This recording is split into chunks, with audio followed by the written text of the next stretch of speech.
It's November 10th, 2022. Thanks for watching the Calvary briefing today. There's a word that we use a lot that concerns me.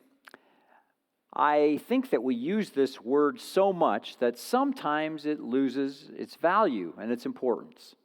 And the word is discipleship. Now, you know that outside of our church body, this word doesn't come up very often. But within the church, almost every time we gather together, you might hear that word, discipleship. Discipleship is quite simply the process of becoming more like Jesus. And we know that the word disciple simply means learner or student. And Jesus had many disciples who were following him and learning from him. Tom Nelson wrote an article recently entitled "The Other Half of Discipleship." Tom's a pastor in Kansas City, and he was sitting recently with a surgeon. And this surgeon was responsible in a teaching hospital to teach young surgeons and to send them out on their own. And the surgeon mentioned to Pastor Tom Nelson that the most valuable time in the preparation of young surgeons is at the scrub sink after a surgery is over. After they are finished with this task and they're scrubbing up, they talk about what they've done. They talk about what worked and what didn't work and why they did certain things in this surgery. If that is the model for preparing surgeons, maybe there are some implications for us in the church when it comes to discipleship as well.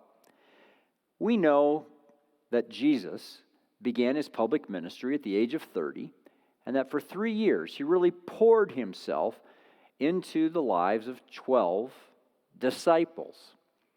11 of these disciples, upon his ascension to heaven, carried on the task. As they had been with Jesus, life on life, they were prepared to take the cause of Jesus forward into the world.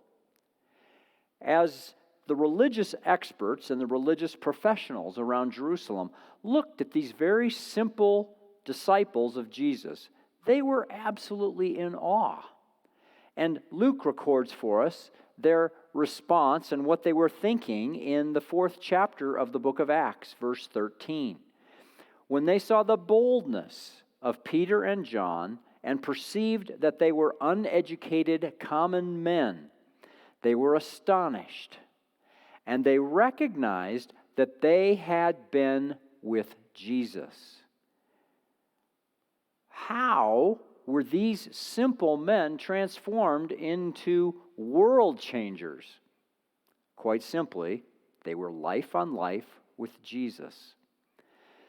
There's a kind of knowledge, a knowledge called tacit knowledge, T-A-C-I-T. Tacit knowledge can be defined in many ways, but the basic idea is that tacit knowledge is the kind of learning that is gained through personal experience and a relational connection. Tacit knowledge is implicit knowledge. It's a kind of knowing that goes beyond words. Learning to ride the bike, for example, is an example of tacit knowledge.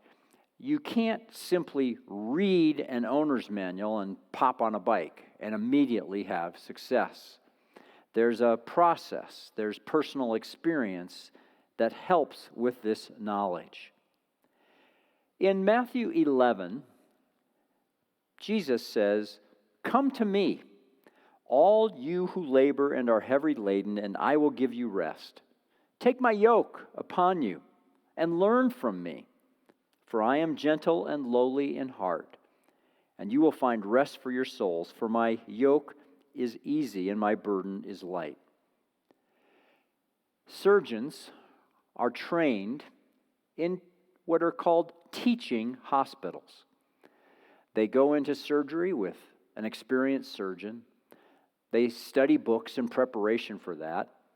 And when they're done with surgery and they're scrubbing up afterwards, they talk to the experienced surgeon and they talk through the surgery that they have just been a part of. They learn at the scrub sink. What if that was a model for making disciples here at Calvary Church? What if we looked at our gathering times as times when we were standing around the scrub sink talking about the experiences that we've just had and how walking with Jesus works in this situation and this situation and this situation? That's discipleship. Let me ask you a question. Are you life on life with anybody?